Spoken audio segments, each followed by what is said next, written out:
Yeah. So perception checks in the OSR versus 5e, and I played a lot of 3.5 Pathfinder 1e, and especially back in the day. But I'm in a 3.5 campaign that's been going for 5 years now. 5 years in August. That'll be our mark. I'm level 15 right now. The perception checks. So in OSR, you have like search for hidden doors or search for traps if you're a certain class or a race, and that's cool. And it's based off of the idea that you can make a check, but it's going to cost you a turn, or you can spend that turn like actually intelligently selecting an item to inspect. So you're like, oh, I'm looking behind the statue. What do I see? Oh, well, you see this, that, and the other. Okay, well, I'm going to look to see if there's a hidden button or lever uh, back there, and I'm touching and I'm feeling and such. Okay, well, over the next turn, you find a lever. And that's how the OSR handles that. 3.5, I think there's a spot or search check, and it would be based off of how narrowly you're searching. If you're just walking to a room and you're like, what do I see? Well, that's a spot check. Or what do I hear? Well, that's a listen check. Well, I'm going to look at this 5x5 space. What do I'm going to search it, or I'm looking for something. Okay, well, if you're searching for something, that's a search check. That's how 3.5 handled it. 5th edition had perception and investigation, which was basically your spot and your search checks. But they included sound as well as sight in that, and they got rid of... they no longer separated the two. And so you had that going on for you for 5th edition, but you also had passive perception, and you had a bunch of passive skills, and the passive skills were meant for if you had a pre-planned. It was a way of marrying the OSR and the 3.5 editions. They're skill checks, essentially. They're paths to finding stuff. And so you had the passive perception, which was if somebody's making a hiding check to like stealth around your perception, you didn't roll a perception check against their stealth. They just rolled a stealth check against the DC, the difficulty class that was your passive perception score. But also, when you were going through and you had a plan and you had okay, this is what we're going to do, and every time we go into a new room, this is what we're going to do. Okay, so I don't have to make you roll perception checks. Your passive perception check is what it's for. That's what the passive perception checks was for. So if you were actively looking for a specific thing, you might make an investigation check, but otherwise you were just relying on your passive perception, which could get you, it was 10 plus the perception skill check bonuses. So you wisdom modifier, which was probably an average of +2, and then your what they call it in 5e.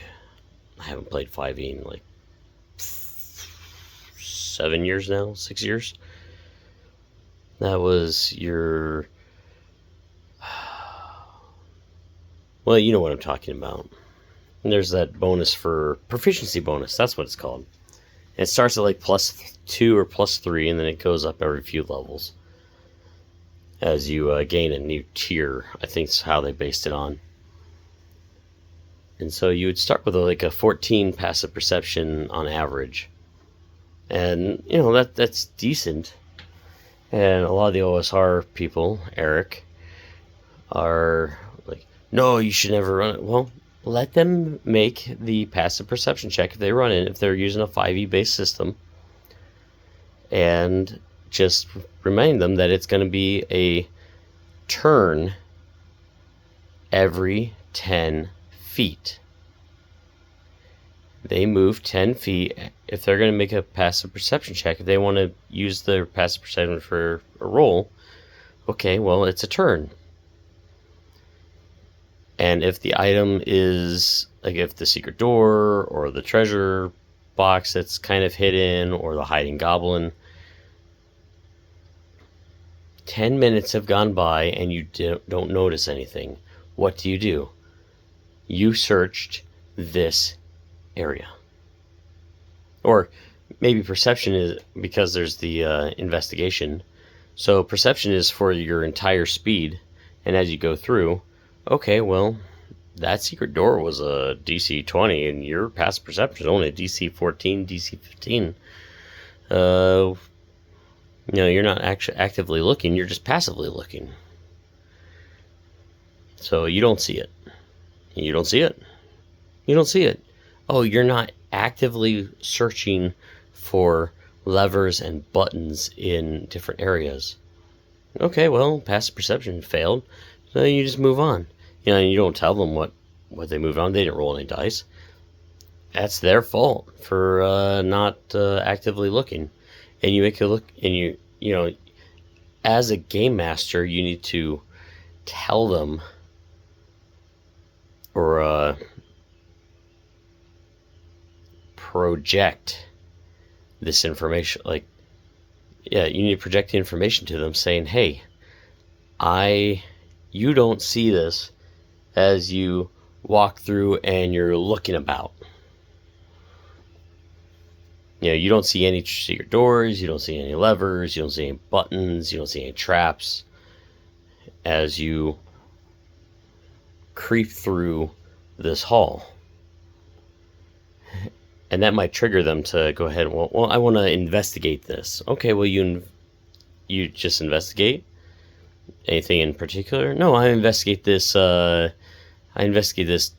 by 10 space. This 10 by 10 by 10 space. Okay, well, investigation check. Oh, well, you spend 10 minutes and you come up with you rolled an 8. Well, you don't see anything, but, or the game master needs to be rolling those checks behind the screen, honestly. That's how you really handle those. And so you go through and you walk through and they go, I make an investigation check. Okay, what's your modifier for your investigation check? No, you don't roll. I roll. I'm the game master.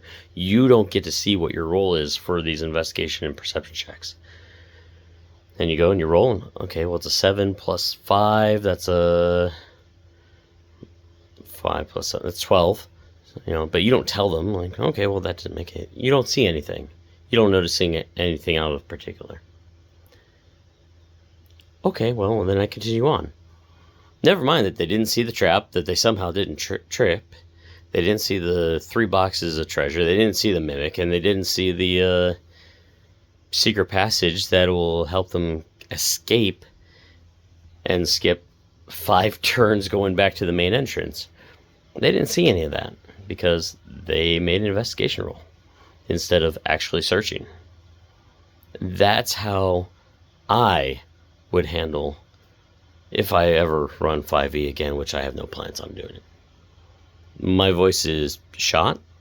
Sorry. I had a cold for 2 weeks.